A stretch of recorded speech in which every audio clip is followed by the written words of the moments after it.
If you're on time, I'm sorry, I'm early. But I'm going to start. The plasma speaker was invented by Dr. Hill. I think, let's just say, that was, oh gosh. We first showed them in 1978 at the Winter CES in Las Vegas. And we stayed at the Silverbird. That was quite an eye-opener to see the CES. And that was the first time we ever showed them. We've consequently revamped them, Alan revamped them, and we went to the International Hi-Fi, IHF I think it was called, in Atlanta. And from then on we went to alternating summer and winter CESs until about 1982, I think, or 83 possibly. So I'll just show you, come on, all right. So this is a picture of Alan behind one of his lasers. This was a promo picture, and I'm going to show you what you're looking at. This is a big ass plasma discharge in low pressure. It's a lot easier to make well, for a laser, this is the way to go. This is about 10 torr? No? 20, 30? 50 torr? Okay, 50 torr. What is the torr? 760 torr is atmosphere. So picture it's not a perfect vacuum. You don't want a perfect vacuum, but it's a mixture of helium, nitrogen, and CO2. And I'll give you a little detail. It's the CO2 that lasers, but without the other two, it ain't gonna work. Oh, okay. I thought he was gonna correct me. I'm always ready to be corrected, Alan. I just deal with it. Okay. So I'm doing my best. But anyway, Alan was working for a company called Lear Siegler during his PhD work at University of Michigan. And at the time, CO2 lasers could only put out a few hundred watts, as I recall. A couple hundred? Okay. Alan figured out why. He realized that it could put out thousands of watts, and the government seized his notes and classified them. And his advisor said, don't worry, just go work for the Air Force, and you'll get a lot more done. Sound right? Carol knows. So they moved to Albuquerque, and Alan worked for the Air Force Weapons Lab at the Kirtland Air Force Base there. So while he was there, he did a lot of things. He did a lot of experiments. He built a huge 1 meter square plasma laser with a multi-pass amplifier. And he had a basic oscillator laser, and then he passed it through this amplification stage, and I think it was in the 10 or 20 kilowatt range, maybe 30? 30, okay. And that experiment almost killed him. Because to do this, to make that thing work, and it was only a short-term test, they had a giant cylinder, massive storage tank of helium, nitrogen, CO2 on one end with a gate valve.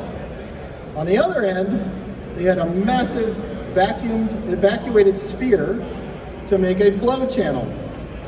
And that thing had a plasma in it for this flow. You open the vacuum chamber, you get a vacuum, you open the upstream gate valve, but whoosh, you got supersonic flow through this meter by 1 meter plasma. I think I'd show you a picture, I believe. This is a small section of it, I think. But anyway, so one day, they go in to do a test. And they had a safety meeting.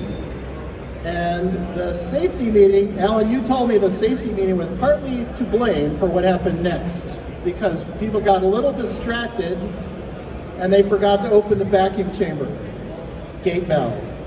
Alan was at his eye up to a 4-inch thick plexiglass window to look at the plasma, and they opened the other valve and it blew him across the room, and it nearly killed him. He was in the hospital for a long time, and he doesn't remember even going to work that day. We're lucky it didn't kill him. Carol, I think that bothers Carol to think about to this day. Anyway, that was not a fun story, but I just thought I'd tell you the kind of things this guy's been through that didn't kill him. It's amazing. So while I worked for Alan from 1977 fall till I left the company in 1990, we'd had so much fun. I mean, I learned things that I'll never get to use again, but I don't care because it was too interesting. This thing here, I like to point out because this is a single pulse laser that Alan designed that I helped him build. It's the output of the pulse laser. And what I did, we took a picture, we just opened the shutter and fired it. And we hit a target that is painted black on aluminum. And we focused this 2x4-inch beam that you cannot see onto that target, and the focal point is about right there where you actually are seeing ball lightning because the E field is ripping air apart. The light E field is ripping air apart. This is the flame of the annihilation of the paint. You can't be in the room with this without ear protection because that shot was like this super freaking loud whip crack. And we would fire that thing a few times every 5 or 10 seconds, once every 10 seconds. And that is, I think, was 350 megajoules. Does that sound right? Or was that the peak power, megawatts? Okay, megawatt peak power for about, I'd say probably on the order of 20 or 30 microseconds. Okay, I'm close. It's going to be hard to remember all that. But so that peak power is so high that it just takes things off and leaves clean metal underneath. It doesn't have time to heat anything. Just it takes the paint right off instantly. If you don't put your hand in the focused beam, you can put it in the 2x4 beam, which is pulsed, again, very short. And we would do it for fun. And it would light up the hand white, glowing white. I'm not talking about light white. I mean, the light is coming from the annihilation of particles on your hand. So the temperature for that instant is white hot, but it just feels like a warm slap on the hand. You don't want to do the back of your hand, it would hurt a lot, but the front, and by the way, I only did things after he told me it was safe. So he did it first, and then he would say, yeah, you can do it, you can do it. He's like, are you kidding? Cool, this is so cool. You know, it's like every day it was like that working for Alan. He made other things that are pretty bizarre. We worked on a pulse generator, and this is using techniques common in pulse power, but Alan he knew how to make some very special spark gaps. A spark gap is like a one-time switch. Once it fires, it passes thousands and thousands of amps at very low voltage. And if you build a pulsar that can do that fast enough, you can take 1,000 amps at half a megavolt. That's what's going on right there, but it only lasts 100 nanoseconds. So what happens to that energy? Where does that current go? Well, because it's so fast, it travels on the outside of your body, down to your shoes, out your heels, and into the ground. Makes little sparks. Now, you do not want to be wearing electronic watches when you do this, because I did it. I had a TI watch, and it reset it to 000000, but it still worked. So yeah, it's not good for it. Talk about EMP, right? So that was fun. We used to do that. And an interesting thing about what's going on here is this is a quartz tube, and the pulsar is feeding it with a piece of wire that you can see spiral wrapped around. And we passed helium, or Alan passed helium through the quartz tube. And this is demonstrating, what he's demonstrating here is that the ion pulse is trying to go this way. So picture a lightning bolt going this way. But this is so fast that you can have it going two ways at that time. Usually what happens with lightning is it picks a place and it goes there. But you see leaders and all that. Because this is so fast, it's busy doing this, and some of it goes that way, and that's very unusual, but it's because of the speed of the pulse. Right, and so we built an even bigger one that we never photographed. We were afraid it'll break it, whatever we use. We could never use electronic cameras for these things because the camera's worth a lot and it probably would wreck it. So everything you see is done on film. But he built a bigger one that, oh, and I got to tell you how this works. Okay, Ellen would stay in the office till, I don't know, 8 or 9 at night, come home, right, go to bed, sleep in, and he'd leave me notes. Just like you remember the stories of Edison just sketching something out and saying, build this. Well, he would do that for me. He'd say, okay, I need this impedance, I need this, I need to take the log of this over this, and find me some tubing, metal tubing, brass would be good because we could machine and solder it. And I would go, you know, in those days you could buy stuff more readily than you can here, believe it or not. The internet made it worse in a way because there were warehouses storing things locally. And of course, being in Albuquerque, which is, you know, Sandia Labs, Kirtland Air Force Base, Los Alamos up the road, there's a ton of technology coming into that city all the time. People stocked interesting materials. So he would leave me notes. Build this thing, you know, and like it took weeks and weeks, and we had a machinist on site that worked for us. He taught me a lot.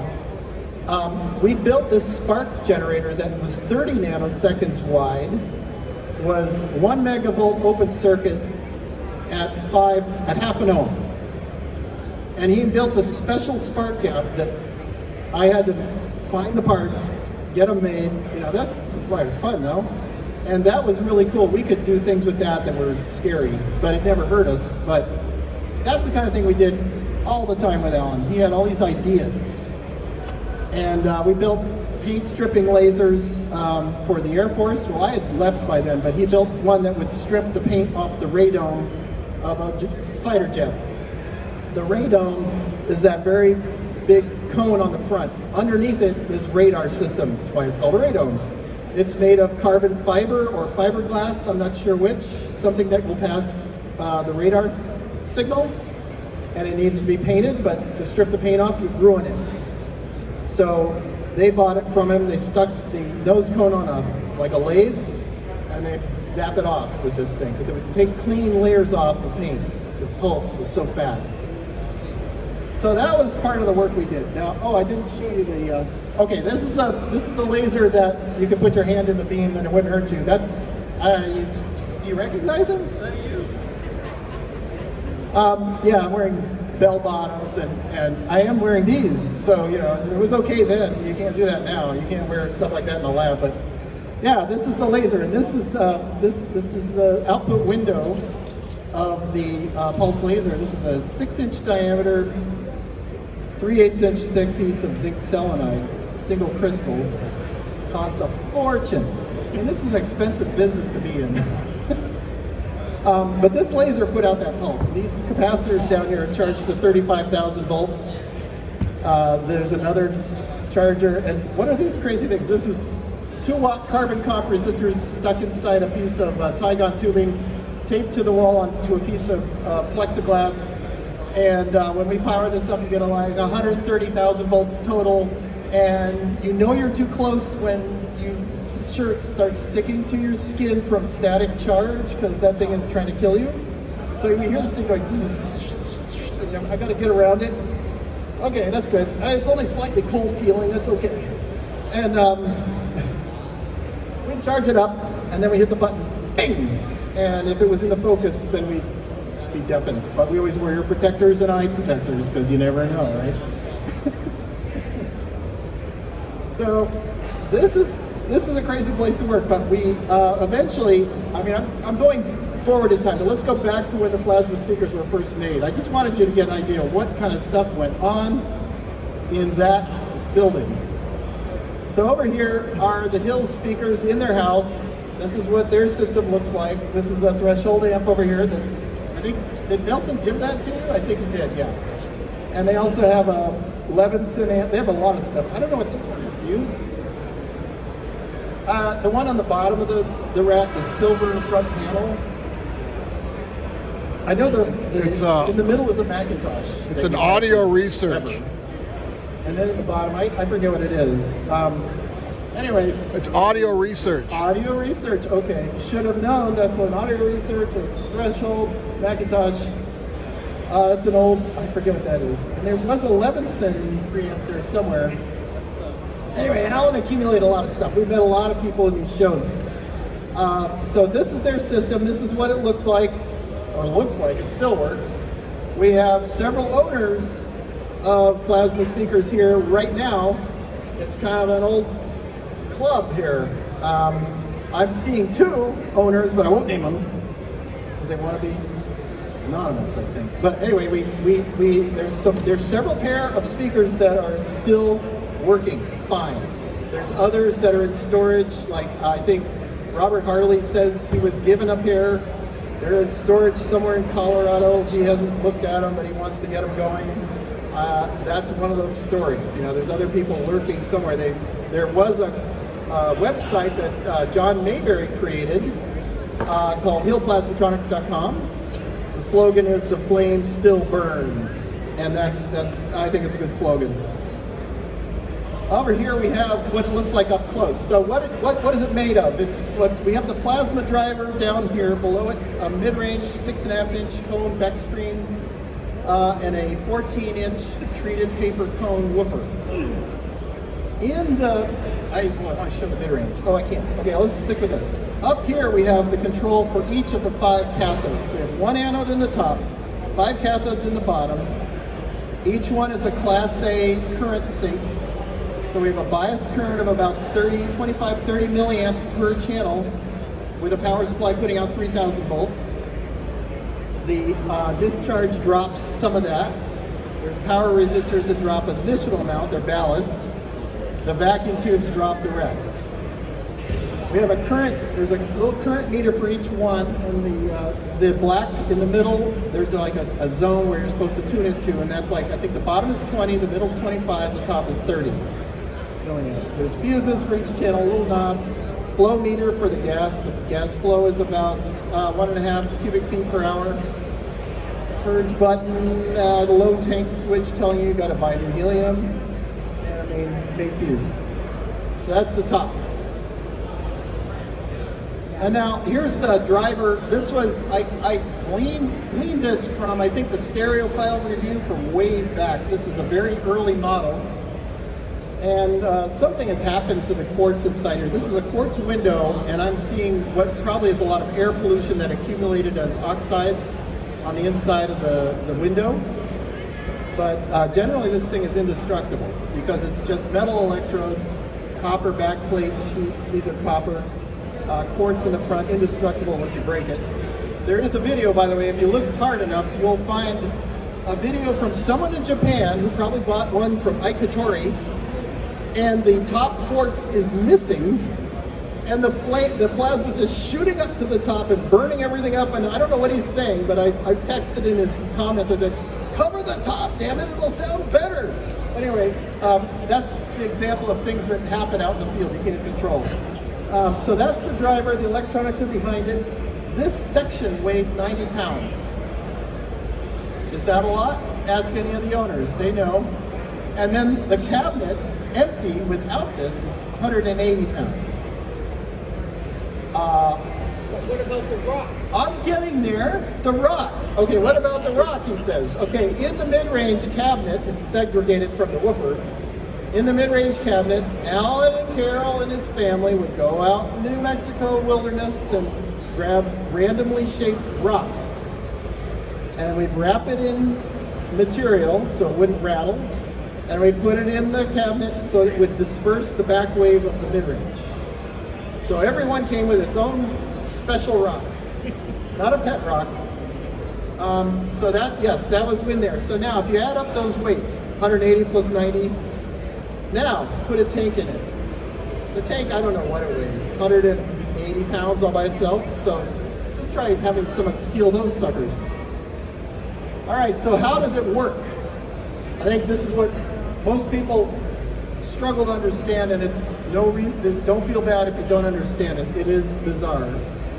I would say it's an electro-thermodynamic, thermoacoustic transducer. Does that fit at all? Okay, pretty close, pretty close. It's all the best I'm ever going to do.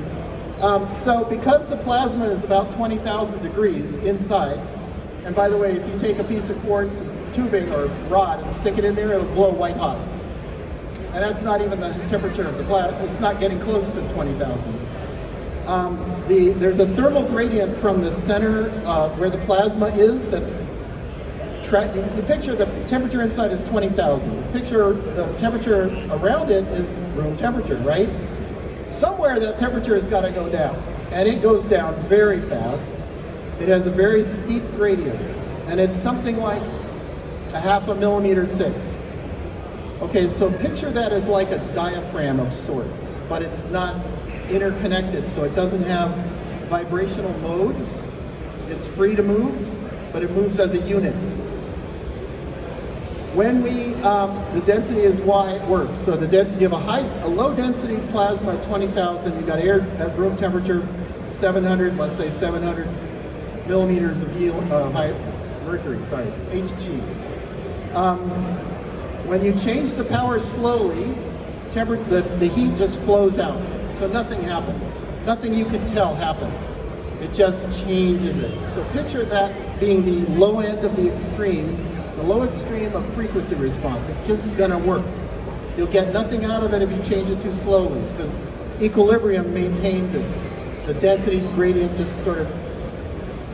Now if you change it fast enough, or too fast, the energy gets trapped in there and nothing really works. You don't get sound out of it. But by the way, that's way beyond hearing in this case. So if you do it at the right speed, where are we going here? Yeah, okay, well, I just said the same thing. But Alan has said this thing goes to about 180,000 hertz, probably. But we can't really measure it, right? I have never had a microphone that could do that. Yeah, I was having about 50K. 50K? So 50K you could measure maybe. But theoretically it goes higher, right? Yeah, okay, very good. Anything else? No? So another thing that Alan has always maintained about this speaker, why, if it goes so high a frequency, is that of any use? And so what Alan has always said is that even though the frequency response isn't there, your brain can detect time delay from one ear to the next at rates that you really don't hear, but you detect. And he maintains that that is one reason why this sounds so impressive, is that there is a time effect that this thing is so fast that it triggers something in your brain that say, this is real. And that is something that's hard to quantify. But that's what he stands by, and I don't understand it. So, we'll go on. Oh, we're way ahead of schedule. Come on, what do we got now? Oops, oh, you don't need this. I'm going to show you this is the schematic of the plasma amplifier, just if you're curious how it worked. So, Alan designed this. I put in a few meaningless pieces of circuitry over here. You know, I was in college. I didn't know diddly, really, but he designed the amplifiers. He used to be a ham radio operator. Alan knew all about tube design. So he designed this. So we have 5 beam power pentodes, they're called. So they were put in color TVs for the flyback, the horizontal flyback circuit. They had the capability of doing high voltage and high power. 30 watts, 1100 volts. I guess that's all we needed, right? And so that part is in the speaker. They had to be driven from what we called the interface, which was a 2U box with a crossover and tube-based line driver that drove the grids directly. So the control grid was driven directly by that box, and that is how the system worked. You got the knobs, the current control knobs. But what would happen to these speakers is the tube drift, you would see drift in the current if the tube grids were not properly aligned inside the tube. It's the way it's constructed. So if you picture these lines here, picture those are the grids. Think about a stream of electrons going up through those grids, and they're supposed to pass by the wires. They're just little wires. Now, if it goes past this one and strikes that one, it's going to stay there, and that circuit's going to receive some current, and it's going to heat up the grid, that particular grid. So it's going to warm up and sag some more. So it just keeps going, because it's a runaway condition. That's a bad tube. And then you turn it down and it goes, okay, out of the way, and now it's too low. That was one of the problems that people had with the tubes. A good tube would work for a long time. I think Anybody want to nod their heads quietly can tell me that's what they're experiencing. And if you have a bad tube, there's no fixing it. You just got to get rid of it. It's not like a TV tube where the emission gets down and it goes to hell. It's got a lot to do with those grids. Unless you want to correct me on that. Do you think that makes sense? Yeah. Okay. See, I have to make sure I'm not going astray. So let's see. What else can I tell you? Okay, let's talk about a little bit more about the physics of the plasma. And I'm not a physicist. Alan has explained it to me over and over and over again in the 12 and a half years I worked for him, and I was like, okay, okay, so picture, I want to generate probably a false equivalency here, so bear with me, it's not a perfect one, but it's how I imagine it. Think of a magnet, a little tiny magnet called an electron. Just because we understand how magnetic forces, it's not magnetic, okay? But I just like to play with this idea. They want to stick to something, right? So let's say the proton is a chunk of metal. And let's suppose you hit that thing really hard and the magnet comes away and it's free. Now you have an ionized gas, let's say. All I'm using the magnetic field for is an intuitive feel for what attracts those two things together. It's not magnetic, believe me, I'm just playing with it. But you know that those will find a way to come back together, right? And it's really fast. These atoms don't want to be free of electrons. The electrons are going to get attracted to another ion, and they're going to come back at very high speed, and you're going to get collisions, as we call them. I mean, in the pure theoretical physics domain, they don't really collide, but they interact. And so the minute you change the electric field, they all go right back to the ground state, right back to being where they were. And in order to keep them in play, if you will, to have this jumble of billions of atoms, I'm going to say, and you're keeping them all active with your electric field, and what it's doing is shooting those things back and forth in high energy mode, and that's why it's 20,000 degrees, because they're all extremely energetic. I think the electron temperature is way higher than that, right? Probably the million? No. I don't know what it is. Okay, I don't know, but anyway, the electron temperature is super high. If any of you are theoretical people, you'll know. 20 minutes! Got it, I'm fine. The temperature of those is very high, so they have a ton of energy. And if you get them hitting other atoms, either they'll recombine, but usually what happens is you get a multi-stage process. And the whole thing generally comes out as a voltage drop across the plasma, power in the plasma, and when you alter the current, you actually generate more carriers. And that makes it a negative impedance. Like resistors, when you try to push more current in there, you get more voltage. This isn't the same thing.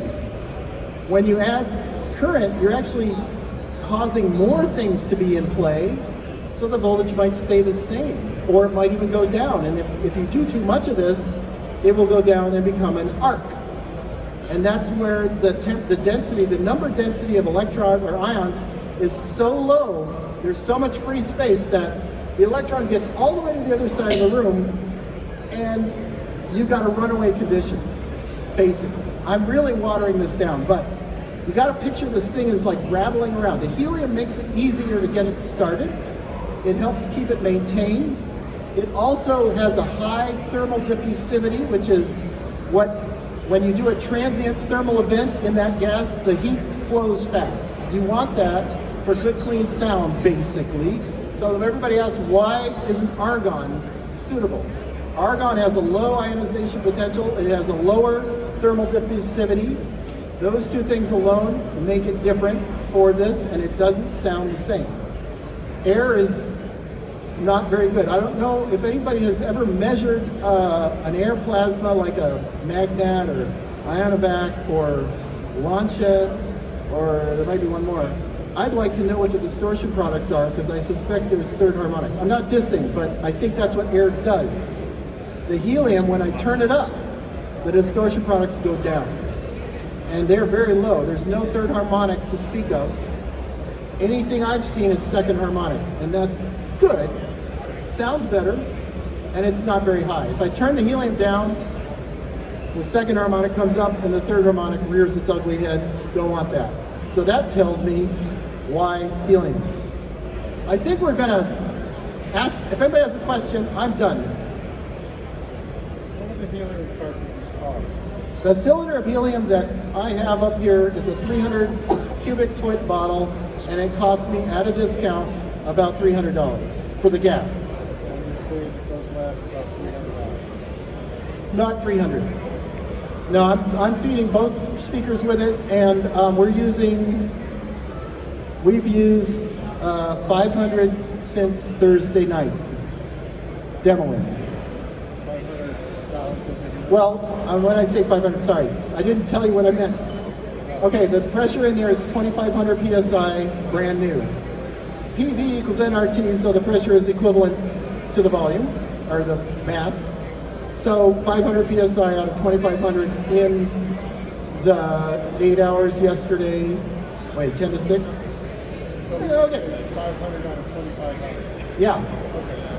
And those are, those are 6MJ6. 6MJ6, 6JE6, either one. Is that a 10-pin too? I don't know what you mean. It's a compact. Yeah, it's a compact truck. It's a 10-pin or 12-pin format. Yeah, it's Is it? compact. Yeah. I thought it was 8. Okay, it's not- but it's it's not got a knocked. plate cathode. It's got an anode on the top. Okay. They're hard to get, I think, but some people say no. Go ahead. How do you keep it from drifting from the glow phase to the arc phase? Well, we keep the current low. We're in this region where the voltage doesn't change much. This is the glow discharge region. It's stable. The voltage doesn't change a whole lot by bias current. You first go, if you go high enough, the voltage starts to go up and then it collapses. So Right. we're in this safe zone. If you look at Cobine, Alan's favorite book that I managed to buy one, James Dillon Cobine, there's a lot of information about how that stuff works, and there's a chart of Yeah, I've going seen from a glow or going from a, yeah, you know. So, but it'll stay out of there just Oh with yeah, the current tubes regulation. control it. The tubes control it. It won't go there. Okay, go ahead. Your new design, is that still using tubes for the current sources? No, I'm using MOSFETs. They're 4,500 volt MOSFETs, and I'm using them also in the same mode, a linear Class A mode. As long as I keep them at the right temperature, they don't drift too much from each other, because you know V threshold drifts with temperature. I've added a fan to keep them all the same temperature. Guess what happens when you get one hot and the others aren't? All right, that's a technical term, right? Sorry. This man works at TI. He knows a lot of stuff. And he's an audiophile. How do you like that? Down the street, right? Just down the street.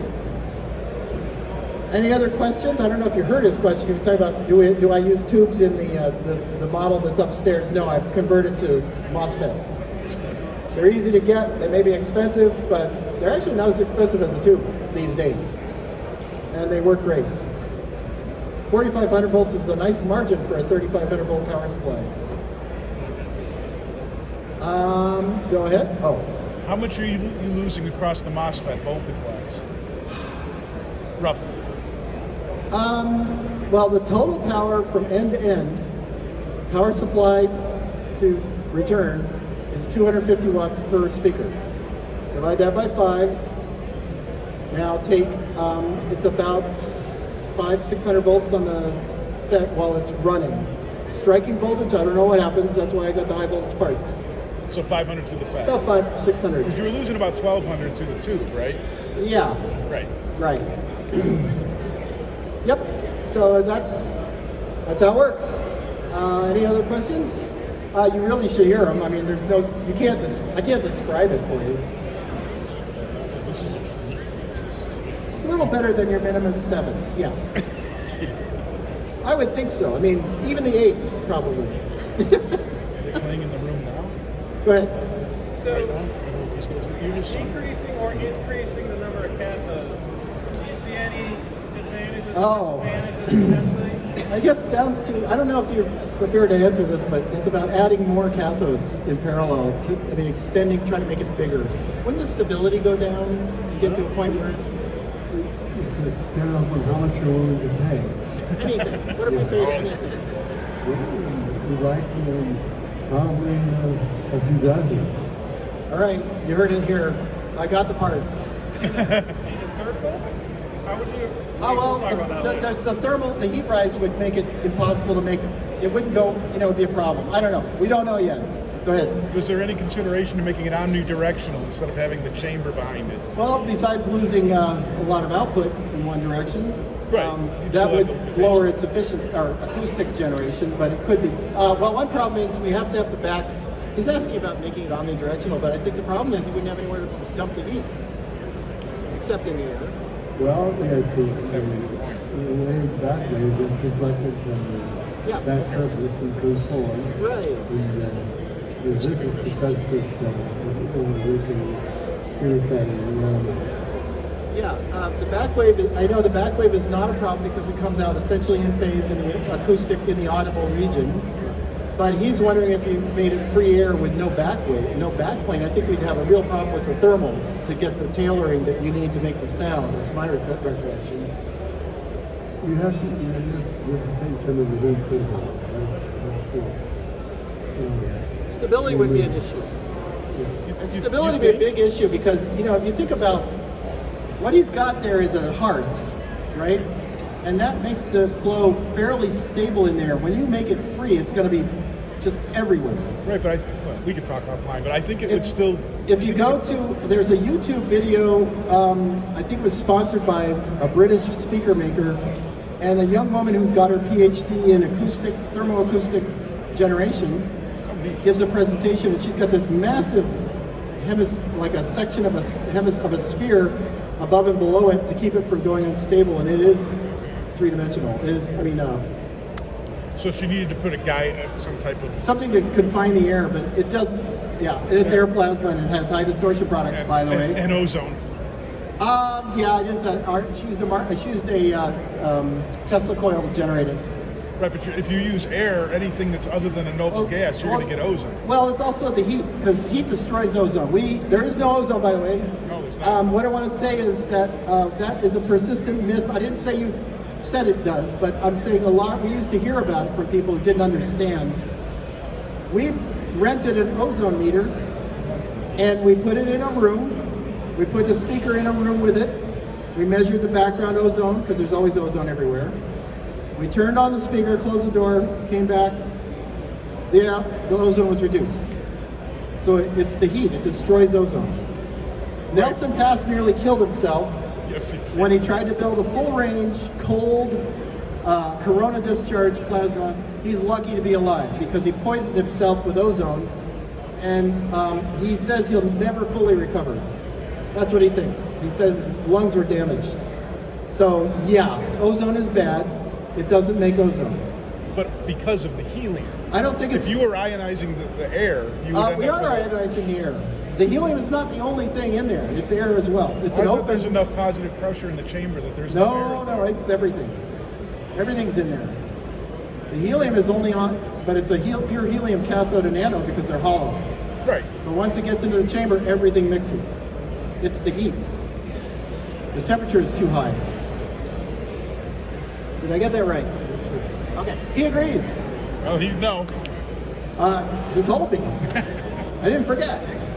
So anyway, yeah, that's it. Just to let you know, I used to work for Ellen. I was sad to go. I needed to move. I wanted to move out of the state. And I am in Wisconsin now, which I finally got used to. I like water. I told people, why did you move here? I said, the water. And they like, what? You gave up New Mexico? I said, yeah, I didn't like drying. But anyway, I'm there now. I work for Miller Electric Welding. I work for the parent company is ITW. Our patent lawyer is right here. It's really fun. Glad you could come. He's an audio guy, so they lurk everywhere. You never know where the other people are. So thank you all. I appreciate you listening. I hope you learned something. I hope you enjoyed it. Go upstairs and hear these suckers. You won't believe it.